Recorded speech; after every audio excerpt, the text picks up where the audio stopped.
Vamos lá, pessoal, dando continuidade, como eu te falei, a gente vai conversar sobre as características, tá, dos direitos fundamentais. E aqui eu aproveito para abordar alguns aspectos envolvendo umas teorias novas de direitos fundamentais, tá? Olha só, se você for nos livros, você vai encontrar aí 10, 15 características sobre direitos fundamentais, mas existem aquelas que são as mais importantes. Nós vamos ter a universalidade, ou são direitos universais, né, tanto faz. Eles são universais. Eles são históricos, relativos, cumuláveis, irrenunciáveis,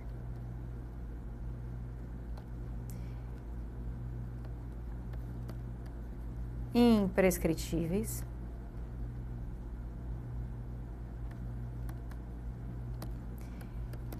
inalienáveis e impenhoráveis. Ok? Hoje o que está mais na moda são o desdobramento dessa característica de universalidade dos meus direitos fundamentais. Mas nós temos aqui esses 3 que são os mais cobrados em provas. Os históricos, pessoal, essa ideia, essa característica de historicidade dos direitos fundamentais, dizer que um direito fundamental é histórico é dizer que ele surge, né, de uma história de um povo. Ele surge de um convívio, de uma vontade popular, né, tem um marco específico para trazer o seu surgimento, ele tem um momento de nascimento, ele não é natural. Então, ele tem um momento de surgimento, daí se dizer que os direitos fundamentais são históricos, né? Existe uma justificativa social para aquele surgimento, enfim, toda uma série de desdobramentos sociais, históricos, envolvendo nossos direitos fundamentais. Relativos, importantíssima, talvez das 3 a mais cobrada. Os direitos fundamentais são relativos por quê? Porque eles existem convivendo com outros direitos fundamentais. E diante de um caso concreto, um direito fundamental cede para que o outro possa se sobrepor. Como assim? Assim, eu não entendi nada. Dentro de um caso concreto, que às vezes aparentemente são iguais, por exemplo, 2 concorrentes em concurso público, são 2 concorrentes, aparentemente iguais. Mas em certos momentos eles vão ser diferentes, como por exemplo na força física. E aí eu vou ter que dar uma diferenciadazinha, permitir que algo tenha mais valor para os homens como para as mulheres. Ou em outras circunstâncias, onde a gente vai ter, por exemplo, uma briga que é clássica entre o nosso direito à intimidade e o direito à informação.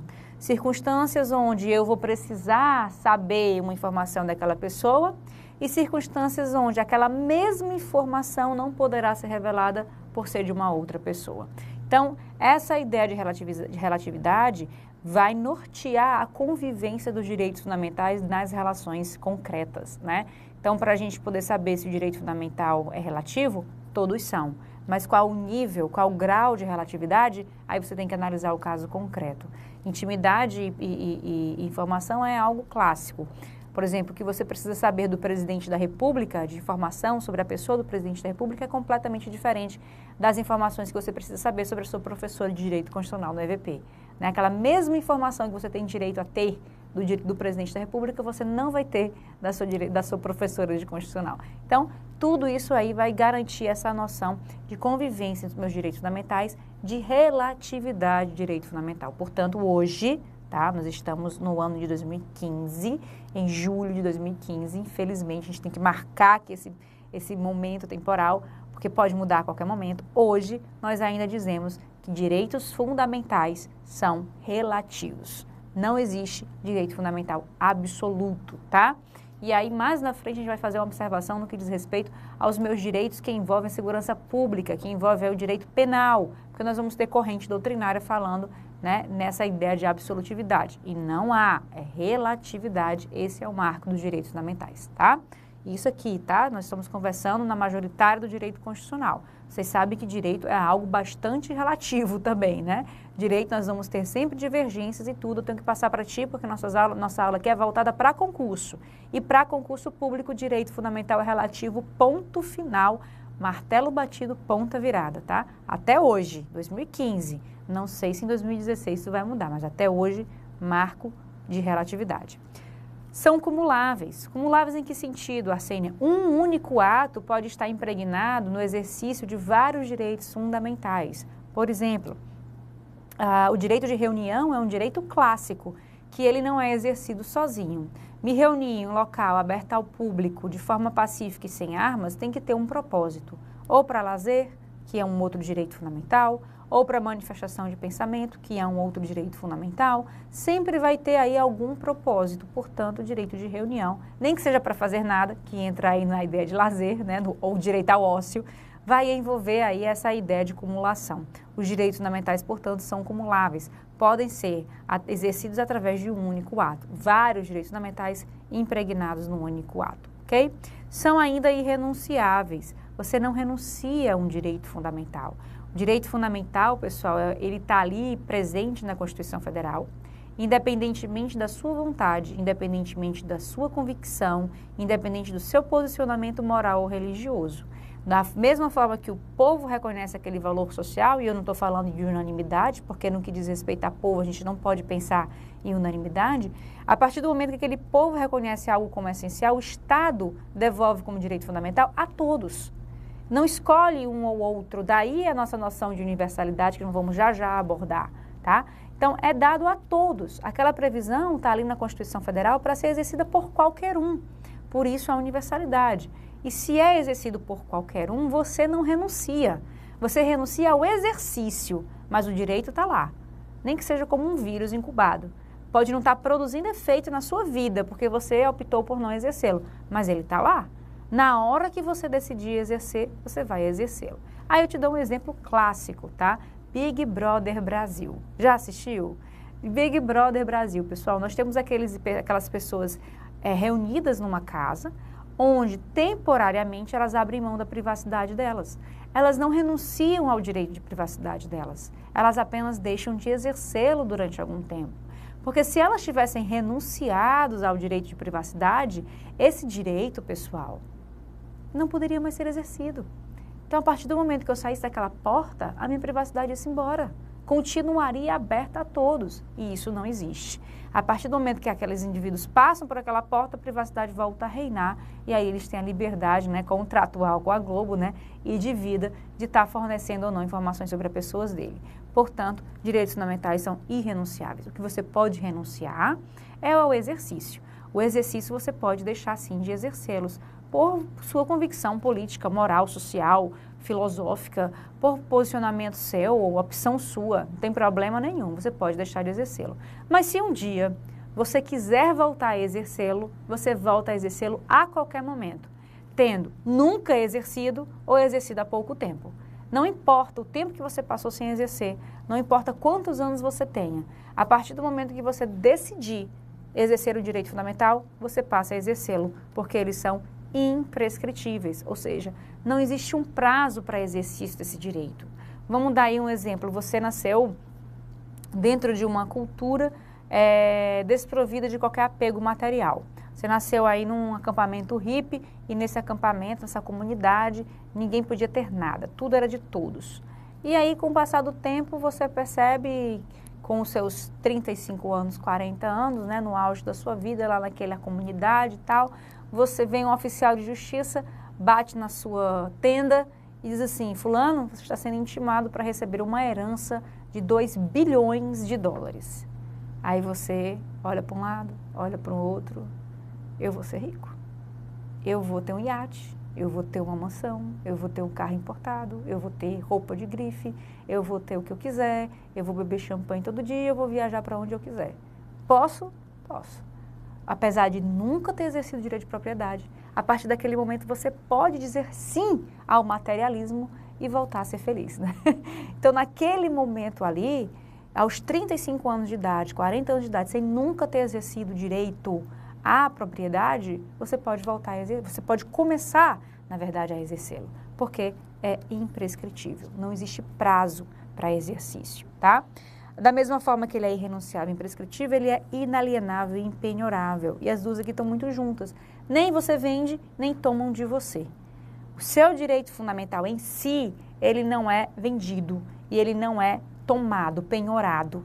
esse direito fundamental, ele vai continuar exercendo efeito, produzindo efeito. O que pode ser vendido, o que pode ser penhorado, é o fruto do exercício daquele direito fundamental. Por exemplo, a sua casa, o seu carro, os seus bens materiais, eles podem ser alienados, que é vendidos, eles podem ser penhorados, que é uma forma, né, de expropriação por parte do Estado. Naquele momento ali, fruto do seu direito de propriedade foi vendido, foi penhorado, mas o seu direito continua ali. Se você quiser adquirir outra coisa, você adquire, porque você continua tendo direito à propriedade, ok? Então, essas são as nossas principais características e está faltando a mais principal de todas, que é a universalidade. Pessoal, a universalidade eu deixei por último, porque nós precisamos aqui estabelecer certas premissas para chegar aqui num aprofundamento que está, digamos assim, na moda do direito constitucional no que diz respeito aos direitos fundamentais. E, obviamente, que eu vou te falar aqui com linguagem de concurso, linguagem técnica e também linguagem leiga, resumindo o que precisa ser resumido, tá certo? Para te dar a orientação correta e o posicionamento correto.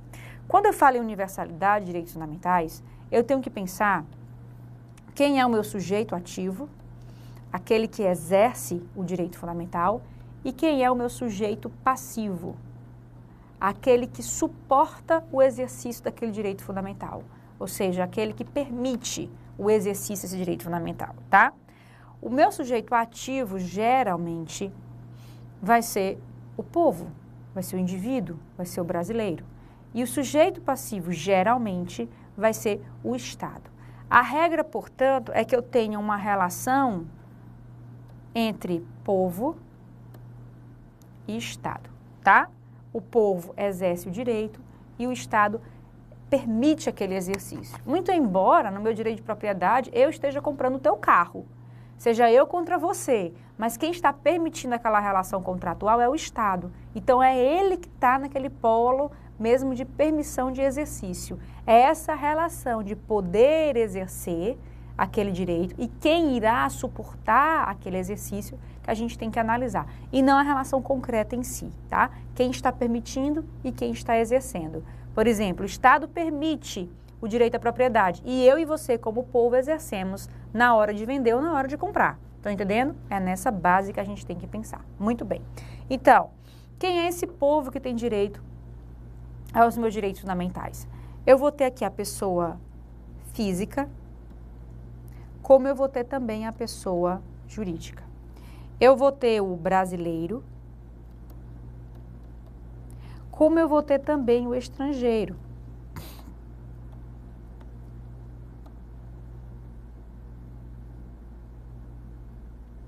E esse estrangeiro, pessoal, ele pode estar vivendo no Brasil, residente, ou ele pode estar em mero trânsito, tá? Passando pelo território brasileiro, fazendo, por exemplo, uma escala no aeroporto, ok?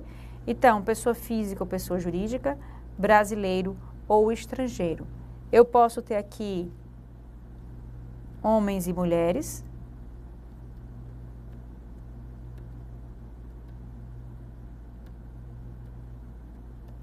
maiores de idade e menores de idade.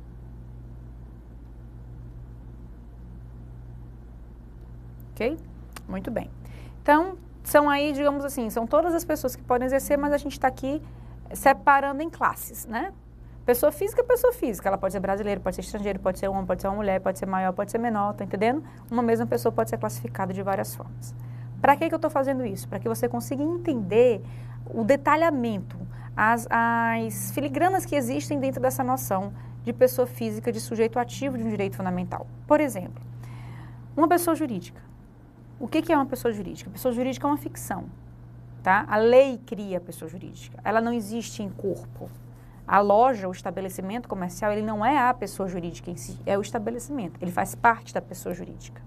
Então, vão existir certos direitos que a pessoa jurídica ela não poderá exercer, como, por exemplo, já que ela não tem corpo, já que ela não existe fisicamente, ela não poderá exercer o meu direito de locomoção. Ela não vai andar de lá para cá, né? Da mesma forma como a pessoa jurídica, que ela não tem esse direito de locomoção, de movimentar de um lado para o outro, ela não vai usar da garantia para aquele meu direito de locomoção. que é o habeas corpus. Então, a pessoa jurídica ela vai ter uma certa limitação no exercício de direitos fundamentais. A Sênia, mas você está falando de universalidade. Universalidade, para mim, era para todos, né? É uma ideia aqui de que todos podem usar direitos fundamentais. Todos podem usar, de acordo, né, com a compatibilidade da sua natureza, da sua condição, enfim, de tudo aquilo que é necessário para exercer o meu direito fundamental. Então, essa universalidade, ela não é essa coisa, esse oba-oba, qualquer um vem, qualquer um faz, não. Qualquer um vem, qualquer um faz, né? Desde que seja compatível com a sua natureza. Pessoa jurídica exerce todos os direitos fundamentais que sejam compatíveis com a sua natureza. Um que não é compatível, liberdade de locomoção.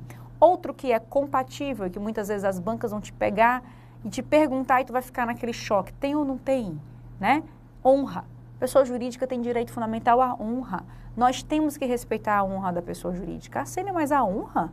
Como assim? A honra é o que eu penso de mim, não só o que você pensa de você. Porque essa aí é a honra subjetiva, o que você pensa sobre você mesmo, aquela dor que você sente quando alguém faz diferente, isso é a sua honra subjetiva, mas existe a chamada honra objetiva, que é o que os outros pensam de você. Por exemplo, o EVP é o EVP. Por que é o EVP? Porque todos vocês reconhecem a perfeição do nosso curso, né? Porque vocês todos reconhecem a perfeição dessa instituição. É um reconhecimento que vem de vocês para a gente, colocando o EVP aí como líder no mercado. Não é à toa que essa honra, ela também vai envolver a pessoa jurídica no que diz respeito ao que os outros pensam dela, tá? É só começar uma boataria, como a gente já viu várias pessoas jurídicas quebrando, bancos quebrando, por conta dessa ideia, né? Começa a soltar boatozinhos, a coisa pega e vai e leva para o fundo do poço. Quando a gente for falar sobre honra, a gente vai conversar sobre isso, eu te explico melhor, tá? Mas, só para tu entender, que essa universalidade, ela não é absoluta, como todo direito fundamental é relativo, existe aí uma relativização. Eles vão ser exercidos, esses direitos fundamentais, de acordo com a compatibilidade da natureza do sujeito que está exercendo. Pessoa jurídica, por exemplo, como não tem corpo material, ela vai ter aí alguns direitos, de alguma forma, né, privados. Brasileiro e estrangeiro, residente ou em trânsito, obviamente que eles vão ter direitos a todos os direitos fundamentais, desde que não sejam exclusivos de brasileiro, como, por exemplo, impetrar uma ação popular. A ação popular é para o nacional. Direitos políticos, nacional. Então, quando a Constituição limitar e disser isso aqui é só do brasileiro, o estrangeiro não exerce. A regra é que o brasileiro e o estrangeiro, se não houver limitação constitucional, possam exercer os seus direitos fundamentais, tá? Um estrangeiro que está aqui no Brasil, por exemplo, se acidenta, ele é atendido pelo SUS gratuitamente, sem nunca ter pagado nada, sem nunca ter contribuído nada, pelo simples fato de estar no território brasileiro e ser um direito social à saúde. Então, portanto, nós temos aí essa extensão desses direitos para o estrangeiro. Mas outros direitos eles não vão poder exercer, como, por exemplo, na própria Constituição Federal, os meus direitos políticos, que são exclusivos dos nacionais, e a minha ação popular, que é exclusiva também do cidadão, que é o nacional em gozo de direitos políticos, né? Homens e mulheres também vão ter direitos fundamentais compatíveis à vedação, né? Craseado, né? HA, na verdade, a vedação de direitos fundamentais para homens e para as mulheres, mas muitas vezes eu vou ter que fazer uma diferença por conta da natureza masculina e feminina, né? Nós vamos ter que dar preferência para certas mulheres, por exemplo, um direito à amamentação é da mulher, nunca jamais será do homem, né? A proteção à maternidade, a licença maternidade 120 dias vai ser sempre maior do que a licença paternidade. O direito da presidiária, ser presa e ter acesso ao seu filho durante o período da amamentação é um direito da mãe, não vai ser um direito do pai nunca, tá certo? Então, essas diferençazinhas que existem aí. Maiores e menores também, diante dessa ideia de capacidade, né, de exercício de certos direitos, também vão ter suas diferenças. Portanto, a universalidade, muito embora lhe dê a ideia de ser algo a todos, é a todos compatível, né, com a sua natureza, com as suas limitações. Mas a regra é que os meus direitos fundamentais estejam aí a todos, brasileiros e estrangeiros também. Sujeito passivo, quem é, pessoal? O Estado, como a gente já viu. Só que, em algumas situações, o Estado pode estar aqui.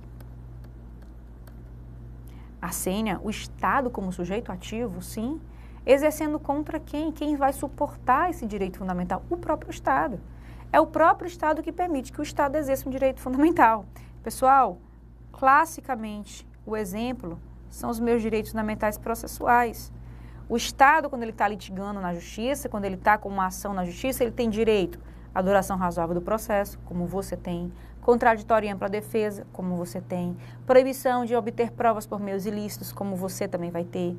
Ou seja, todos os meus direitos processuais que são extensíveis aos brasileiros e estrangeiros quando estão na justiça, são extensíveis também ao Estado, tá? Então, os meus direitos processuais têm o Estado, sim, como sujeito ativo e também como sujeito passivo, ok?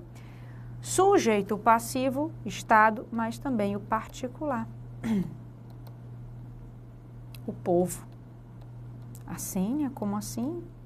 O próprio povo suportando o exercício daquele direito, sim. Mas, pessoal, isso daqui, ó, é a exceção da exceção, tá? Isso daqui é uma exceção fortíssima. Tem que ser vista com muita parcimônia, com muito cuidado, com muita cautela. O certo é que esse particular esteja exercendo um direito fundamental, com a permissão, com o respeito do Estado, ok? Mas, muitas vezes, o particular vai estar exercendo aquele direito fundamental com permissão, com respeito de um outro particular. E nós temos 2 exemplos na jurisprudência do STF. O primeiro exemplo diz respeito ao condomínio. Um condomínio é um grupo particular que se organiza para conviver e fazem regras para essa convivência. Essas regras são observadas para o condomínio e para os condôminos. Então, digamos que você cometeu uma infração no seu condomínio. Digamos que você pendurou roupa na fachada. Não pode. Aí você foi notificado e depois você foi multado. Mas antes de ser multado, você foi escutado para saber se realmente você estava ali naquele dia, se foi realmente a sua unidade, enfim. Tudo aquilo que precisa ser feito, pessoal, para poder garantir o contraditório e ampla defesa. Então, mesmo dentro de um condomínio, onde eu tenho particulares respeitando-se entre si, regras privadas entre si, eu vou ter aí uma relação de respeito, de proteção, de permissão, tá? À luz das forças do próprio condomínio. Então, é o próprio condomínio que permite subir com o animal no elevador social, em ter animal convivendo junto com os condôminos, o porte daquele animal, né? A ideia de festa, até que horas vai ser, o uso do salão de festa, tudo aquilo ali são regras traçadas pelo condomínio em que todos vão exercer e conviver e praticar atos, mas quem vai estar permitindo, suportando aquela prática é o próprio condomínio. E daí, pessoal, eu vou ter regras processuais também envolvendo aqui essas relações. Por exemplo, nós vamos ter aí o contraditório e ampla defesa no momento da aplicação de uma penalidade. Ninguém pode estar sendo advertido, ninguém pode estar sendo multado sem antes ter sido ouvido, né? Então, o condomínio atua aí nessa ideia, né, também de contraditório e ampla defesa. Então, esses meus direitos processuais também envolvem o direito as relações envolvendo, né, condomínio e condôminos. Outra, pessoal, são os nossos conselhos profissionais, que também serão particulares exercendo essa noção de regras, né, impondo essa convivência, permissão de prática de atos, enfim. Tudo isso daqui se assemelha muito a essa realidade dos condomínios e os direitos fundamentais clássicos que podem ser exercidos, tá? Como sujeito passivo, né, permitindo desses direitos fundamentais como sujeito passivo, são também os meus direitos processuais, tá? É o exemplo mais clássico envolvendo aí, principalmente no que diz respeito a contraditório e ampla defesa. Então, pessoal, essa aqui, quando eu falo em particular como sujeito passivo, eu estou entrando aqui na chamada horizontalização